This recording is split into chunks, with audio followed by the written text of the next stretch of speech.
Cette semaine, on vous présente le témoignage d'un homme qui a tellement laissé diriger sa vie par ses passions qu'il en est venu au point d'abandonner les siens. On a été élevés dans une famille qui était catholique, pas fervente, mais qui aimait beaucoup le sport. Fait que le sport était notre vie. Je m'ai marié à un jeune âge. À l'âge de 19 ans, je m'ai marié. On a eu un enfant qui s'appelle Corey et ensuite une fille. Mais dans cette vie, j'ai emmené avec moi mon idole, mon Dieu, qui était le sport. Ça a continué dans ma vie de mariage. Mais j'en ai rajouté un autre. L'autre, c'était que j'étais un beau travail. Je travaillais des heures, je pouvais en mettre. Mais toutes ces choses qui englobaient ma vie de sport et de travail, mais ça apporte toujours le côté social. Et le côté social m'a amené à des choses qui étaient vraiment horribles. Des choses qui apportaient l'acheminement qui était inévitable, qui était la séparation de mon mariage. J'ai loué un chalet sur le bord de la belle baie des Chaleurs à New Richmond. Puis ma femme est restée à la maison avec les deux enfants. Fait que les enfants venaient visiter régulièrement. Il y a des soirées qui couchaient à la maison. Les enfants, ce soir-là, couchaient à la maison. C'était un mercredi soir.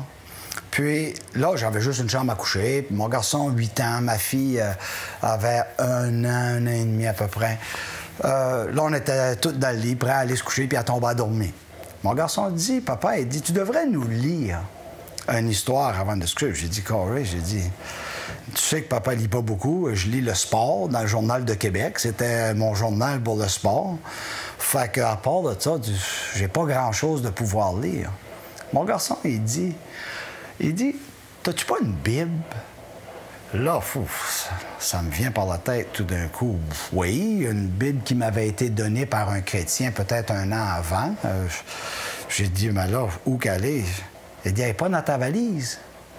Je savais pas qu'elle était dans ma valise, mais elle était dans ma valise. Fait que j'ai sorti la Bible, j'ai commencé à lire des histoires un peu dans la Bible avec les enfants. Mais ça a ouvert ma curiosité, que j'étais rendu que je lisais la Bible tout seul. Là, c'était plus attendre que les enfants viennent coucher au chalet, mais que je lisais la Bible tout seul, puis que j'avais hâte de me lever, de continuer de faire la lecture. Puis une journée, entre autres, qui était un 30 mars 1989, où il y a des versets ce matin-là qui m'ont frappé beaucoup. J'avais lu dans Luc qui mentionnait que si vous vous repentez pas, vous allez périr vous aussi. Ça commençait à me jongler un peu, là. Périr, tu sais, puis repentir. Puis là, je vois un petit peu plus loin qu'était le verset clé dans Jean 5, 24. Le verset que j'ai jonglé toute la journée, où ce que Jésus a dit, en vérité, je vous le dis, si vous croyez en ma parole et que vous croyez en celui qui m'a envoyé, c'était Jésus qui parlait, il dit, vous avez la vie éternelle. Hey, wow, la vie, moi, avec tout ce que je viens de faire subir à ma famille, la vie que je menais, et le verset continue en disant, vous venez de passer à la mort, à la vie. Wow! Là, je retourne travailler. Là, c'est des versets que j'avais lus. Tu sais, je lisais un petit peu partout dans le Nouveau Testament. Puis là, j'avais les enfants pour souper ce soir-là, puis j'avais pas vraiment la tête à ça. Je retourne les enfants à leur mère, à la maison. Puis, normalement, on rentre à la maison. Puis les enfants, mais ça part à courir en haut avec leurs affaires dans la chambre à coucher, puis ils font ce qu'ils ont à faire. Puis d'habitude, on jase, moi, ma femme. Puis... Mais cette soirée-là, je n'étais plus capable de parler.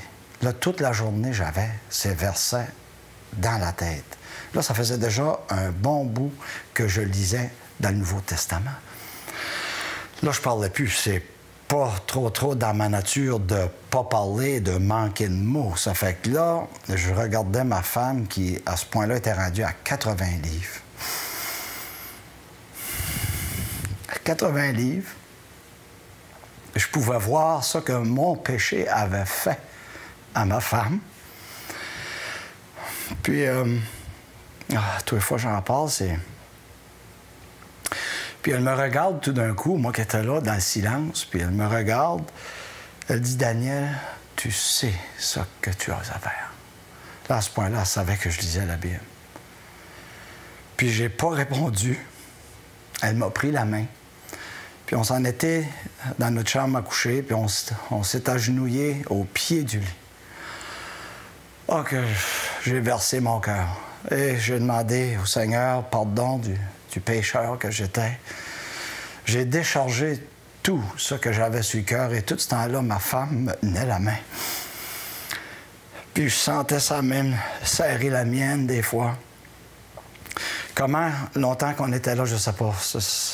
Dans le moment, c'est dur de savoir, mais j'ai vraiment vidé mon cœur et demandé au Seigneur. À ce point-là, je comprenais que Jésus était mort pour moi sur la croix. J'avais lu les versets. Je savais que j'étais pécheur. Je voyais qu'est-ce que mon péché avait fait dans ma femme et mes enfants. Fait que j'ai vraiment ouvert mon cœur au Seigneur. J'ai dit, Seigneur, viens dans ma vie comme mon sauveur. Il y a une chose certaine, que quand je m'ai relevé d'à genoux, j'étais beaucoup plus léger que quand je m'avais agenouillé.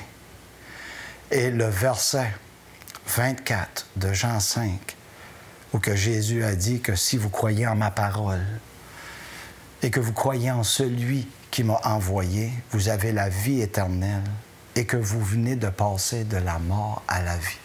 Là, c'était clair.